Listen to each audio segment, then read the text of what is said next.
Hello everyone, आप सभी का फिर से स्वागत है। तो जैसा कि आप जानते हैं, हम सोशल न्यूरोसाइंस को समझ रहे हैं। इसको हम आसान तरीके से समझ रहे हैं, जिसमें आप इमोशनल इंटेलिजेंस को अच्छे तरीके से सीख जाएंगे। कि देखिए, जैसे हमारा जो दिमाग है, हमने पिछले वीडियो में भी चर्चा की थी कि हमारा दिमाग जो एवोल्यूशन के साथ ऐसे बना है कि हम लोगों को पहचानते हैं। हर पल हम पहचानने की लोगों को कोशिश कर रहे हैं, जैसे कि कौन हमारा दोस्त है, कौन दुश्मन है। तो समाज में हम कैसे व्यवहार करना है, कैसे हमें रहना है, उन सब का ब्रेन के पास एक मैप होता है, उसके अकॉर्डिंग वो चीज़ों को करता है। तो जैसे हमने ब्रेन कॉन्स्टिट्यूशन में समझा था कि कैसे ब्रेन काम करता है, वो पहली वीडियोज़ में। ठीक है, तो उसको हम आज ये सोशल न्यूरोसाइंस को हम इन 5 चरणों में समझ रहे हैं। जैसे परसेप्शन सिस्टम है, कॉग्निशन सिस्टम है, emotion system, behaviour, adaptation. Perception को तो हमने समझ लिया है।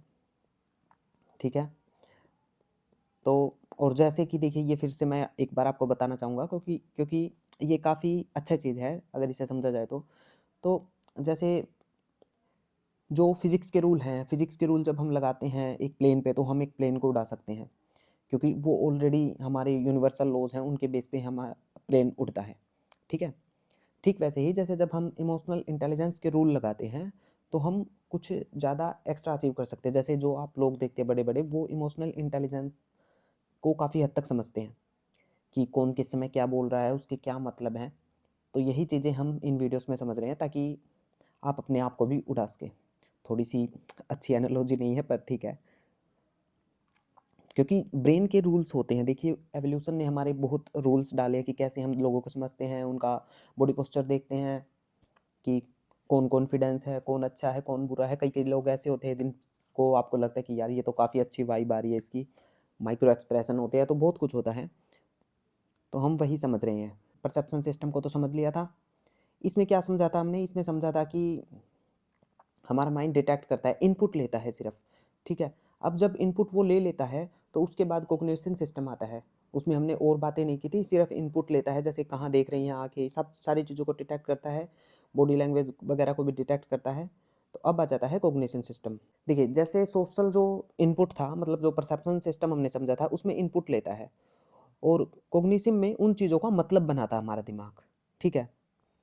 जैसे जो रॉ डेटा हमारे पास आ चुका है कि ये कहाँ देख रहा है, क्या इसकी मीनिंग है, क्या इसका मतलब वो है, उसके बाद इन चीज़ों का मीनिंग बनाता है। यह खुश है, तो शायद उसके अच्छे मार्क्स आए होंगे। तो इसमें सबसे मेन क्या होता है, इसमें होता है ये टीपीजे। ये हमारे दिमाग के हिस्से होते हैं। इस सब को मिलकर दिमाग एक थ्योरी बनाता है, थ्योरी ऑफ माइंड, टीओएम। ठीक है? इसमें सबसे पहले ये होता है, टीपीजे शामिल होता है इसमें, टेम्पोरोपराइटल जंक्शन, जिसमें ये फ़ॉल्स बिलीफ को रीड करता है। ठीक है? और अंडरस्टैंड करता है। और ये एसटीएस होता है, जो पिछले में भी हमने समझा था, तो इसमें भी एक्टिवेट होता है ये, जैसे गेज एंड पोस्टर को। हालाँकि एक्टिवेट तो दिमाग के अलग-अलग हिस्से एक्टिवेट होते हैं वैसे तो, लेकिन ये मतलब मेन हिस्से हैं जो सोशल में, मतलब जब हम समाज में व्यवहार करते हैं तो ये एक्टिवेट होते हैं। एमपीएफसी भी इसमें एक्टिवेट होता है, जो कि मीडियल प्रीफ्रंटल कॉर्टेक्स होता है। ठीक है? पर्सनैलिटी ट्रेट से जुड़ा होता है ये। तो अब हम थ्योरी ऑफ माइंड को समझ लेते हैं कि कैसे ये वर्क करता है। एक किस्म से आप इसे ये कह सकते हैं कि ये दूसरों की जो है, मतलब जब हम दूसरे लोगों के दिमाग में झाँकने जैसा हो जाता है कि हम, वो इंसान दूसरा क्या फ़ील कर रहा है, हम ये समझने की कोशिश करते हैं। तो ये क्या करता है, ये हमें दूसरों के दिमाग में झाँकने की इजाज़त देता है कि एक्चुअली में क्या हो रहा होगा। जैसे एक एग्ज़ाम्पल से समझ लिया, आपने बहुत बार देखा होगा कि जब अ, लोगों के बाइक के स्टैंड मतलब लगे हुए होते हैं, तो कई बार जब हम उन्हें कहते हैं कि भाई आपका बाइक का स्टैंड लगा हुआ है, हटा लीजिए इसको। जैसे कि जब रोड पर चलते हो या किसी की, मतलब हम बेसिक ऐसे उदाहरण दे रहा हूँ जो रियल लाइफ एग्जांपल्स होते हैं। जैसे किसी को अगर ऐसा करते हुए देखते हैं, हमें ये लगता है ना कि जब हम ये महसूस करते हैं कि उस इंसान को इसके बारे में अवेयरनेस नहीं है, तो वहाँ पे हमारा टी-पीजे काम करता है। जैसे कि अ, आपका दोस्त अचानक से आता है, कोई चीज़ गर्म है, उसे नहीं पता कि वो गर्म है, वो उसके हाथ लगाता है, तो आप अचानक से इंटरप्रेट करते हो और आप उसको बताते हैं ये गर्म है। तो यहाँ क्या हो रहा है, आप ये समझते हैं ऑटोमैटिकली कि मेरे दोस्त को ये चीज़ नहीं पता है। ठीक है? तो थ्योरी ऑफ माइंड में सबसे पहले तो यही आता है, टीपीजे जो ये करता है, दूसरों के दिमाग में झाँकने की कोशिश करता है और ये पता लगाता है कि ये उसे नहीं पता है। ठीक है? जब आप इस चीज़ को समझेंगे, तो इमोशनल इंटेलिजेंस को समझना आपके लिए ईज़ी हो जाएगा और आप लोगों के बीच बेहतर संवाद कर पाएँगे। इसलिए मैं इसको तरीके से समझा रहा हूँ। मान लीजिए आप ऑफिस में और किसी से कोई गलती हो गई है, अब आप वो गलती को ये मान सकते हैं या तो कि ये तो इसकी पूरी तरीके से गलती है, इसने जानबूझ कर किया, या आप ये मान सकते हैं कि हो सकता है कि उसको ना पता हो। ठीक है, तो ये जो टीपीजी है, ये काम करता है कि दूसरों के अंदर, दिमाग के अंदर झांकने की कोशिश करता है, कि झूठे बिलीफ को रीड करने की कोशिश करता है। मतलब एक आप ये भी कह सकते हैं कि हाँ, अंडरस्टैंडिंग होती है, मतलब कोशिश करता है समझने की। एमपीएफसी ये जो हिस्सा होता है, ये खुद के बारे में और लोगों के बारे में सोचने का काम करता है, मतलब उसके थोड़ा सा पर्सनैलिटी से रिलेटेड। वैसे ये लंबे लक्ष्यों के बारे में भी सोचता है, लेकिन बहुत सारे काम होते हैं चीज़ों के, तो ये हिस्सा भी एक एक्टिवेट होता है, इसलिए मैं बता रहा हूँ। जैसे कि कोई बहुत शांत है, तो आप ये मान सकते हैं कि वो चुप है, तो आप ये मान लेंगे ऑटोमेटिकली कि वो चुप इसलिए क्योंकि वो उसका मतलब है ही, वो ऐसा ही है। ठीक है, ये बात हो रही है जब आप किसी को जानते हैं या आपका ब्रेन में उसके लिए एक ऑलरेडी थ्योरी बनी पड़ी है। ठीक है, तो आप ये मान लेते हैं कि वो ठीक है, वो तो पहले से ही ऐसा है, तो इसलिए वो शांत है। तो ये आपको एक मतलब कंट्रोल देता है कि क्या हो रहा है उसके ऊपर। हालांकि ये खुद के बारे में भी सोचने के लिए जिम्मेदार होता है। एसटीएस, ये हमने पिछले में भी जैसे चर्चा की थी कि ये आँखों की गति, शरीर की हलचल, ये एग्जैक्टली पॉइंट बाय पॉइंट देखता है कि कितनी दूर है, कितने पास है। ठीक है, और उसकी बॉडी पोस्चर क्या है।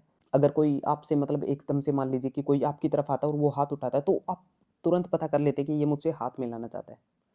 ठीक है, और आप हाथ मिला लेते हो, तो ये भी शामिल होता है वैसे इसमें। ऐसा नहीं है कि पूरा देखिए, वैसे तो पूरा हिस्सा ही ब्रेन एक्टिवेट रहता है हमेशा, कभी किसी हिस्से में एक्टिविटी, और ये मिली सेकेंड्स की घटना होती है। इसको जो हम एक्सपोज कर रहे हैं, मतलब चीज़ों को खोल रहे हैं, ये बहुत टाइम लगा रहा है, लेकिन ये बहुत मिली सेकेंड्स की घटना होती है ब्रेन में। ठीक है, इसके बाद जो हिस्सा आता है इसी के अंदर, वो आता है एम्पैथी और इमोशन प्रोसेसिंग नेटवर्क का। ये मतलब इसमें देखिए, एक तो मिरर न्यूरॉन्स होते हैं और एक इंसुला होता है, जो दूसरों के मतलब दर्द को जब हम को देख कर किसी को लगता है ना कि ये मुझे फील हो रहा है, जैसे कि उल्टी जैसा महसूस होना, या फिर बहुत मतलब ऐसे किसी इंसान के देखकर सेम वैसा ही फील करना बिना कोई कनेक्शन बनाए, मतलब बिना उसके कनेक्ट किए, बस आप उसके चेहरे के माइक्रो एक्सप्रेशन, उसकी फीलिंग्स को खुद समझ जाते हैं। जैसे कि मैंने बाइक वाला एग्जांपल दिया था, तो बाइक का जब स्टैंड लगा होता है, तो आप उसको कहते थे कि भाई बाइक का स्टैंड हटा ले, क्योंकि आप फील करते हैं कि ये स्टैंड लगा होना कितना खतरनाक है। ठीक है, तो आप उस पेन को फील करते हैं कि अगर ये स्टैंड कहीं टकराता है तो ये गिर सकता है, तो आप उसको अचानक से बताते हैं, और वो इतना इंटेंस होता है, इतना जैसे कि वो घटना आप उसे इमेजिन करके उसके बाद उसे बताते हैं। और जो ये फीलिंग वाले फीलिंग कॉपी करता है, जैसे कि मैंने आपको बताया कि वो फीलिंग कॉपी करेगा और फिर उसको बताएगा कि नहीं ये बहुत बुरा हो सकता है, तो आप ऑटोमेटिक उसको रिएक्शन देते हैं। और ये काफ़ी ब्यूटीफुल प्रोसेस है, क्योंकि ये कनेक्शन के भी बारे में दिखाता है कि हम इंसान कितने कनेक्ट है एक दूसरे से। और जो मिरर न्यूरॉन्स होते हैं, ये तो फीलिंग को कॉपी करता है, और ये बताता है एक्शन को कॉपी करता है। जैसे किसी ने हाथ उठाया, तो जब आप वो कॉन्फिडेंस आपको दिख रहा है, तो आपके न्यूरॉन्स भी वही एक्टिवेट होंगे, वो कॉपी करता है, एक किस्म से क्रियाओं को कॉपी करता है। ये हमारा सोशल इसमें आता है, जैसे कि कॉग्निशन में, कि चीज़ें आपके दिमाग के अंदर उस समय क्या चल रहा है, क्या चीज़ें चलती है, ये सब कॉग्निशन सिस्टम में आता है। तो परसेप्शन में हमने समझा था कि कैसे हम इनपुट लेते हैं, और उसके बाद हम इमोशन सिस्टम समझेंगे। ठीक है, तो इस वीडियो में इतना ही करते हैं, ज़्यादा हम क्वेश्चन नहीं कर रहे, धीरे धीरे समझ ले, इसलिए मैंने इसको 5 पार्टों में डिवाइड किया है, तो ताकि आसानी से हम समझ पाए। एकदम से समझेंगे तो चीज़ें समझ में नहीं आएंगी। तो जैसा कि हमने इसमें समझा, ब्रेन के कौन से हिस्से शामिल होते हैं और कौन सा कार्य करते हैं। जैसे ही आपको इनपुट मिलता है, तो प्रोसेस चालू हो जाती है कि उसने मेरे लिए क्या कहा होगा। अगले में इमोशन में समझेंगे, इमोशन वाला भी काफ़ी इंटरेस्टिंग होगा। जैसा मैंने फिर से कहना चाहूँगा, मैं फिर से कहूँगा कि जैसे इन चीज़ों के रूल्स को लगाकर हम पढ़ सकते हैं, तो हम जब इन रूल्स को समझ लेते हैं कि हमारा दिमाग कैसे काम कर रहा है। देखिए, कुछ तो रूल्स वो भी लगा रहा है ना, एवोल्यूशन ने हमारे लिए रूल्स बनाए हैं कि कैसे हमें प्यार करना है, कैसे हमें दूसरों के साथ सहयोग करना है, किससे घृणा करनी है। लेकिन हम उन रूल्स को समझ जाते हैं, तो हम ये समझ जाते हैं कि अच्छा, इस समय मेरा ये रूल्स काम कर रहा है, तो हम खुद को एक बेहतरीन तरीके से नहीं उड़ा सकते हैं, जैसे हम प्लेन उड़ाते हैं इनके रूल्स का यूज़ करके। ठीक है, तो आज के इस वीडियो में इतना ही था। आई होप कि आपको शायद बाहर की आवाज़ ना आई हो, क्योंकि बाहर की आवाज़ काफ़ी ज़्यादा शायद आ सकती है इसमें। तो thank you so much video देखने के लिए। मिलते हैं नेक्स्ट सोशल इमोशन सिस्टम में। Thank you so much.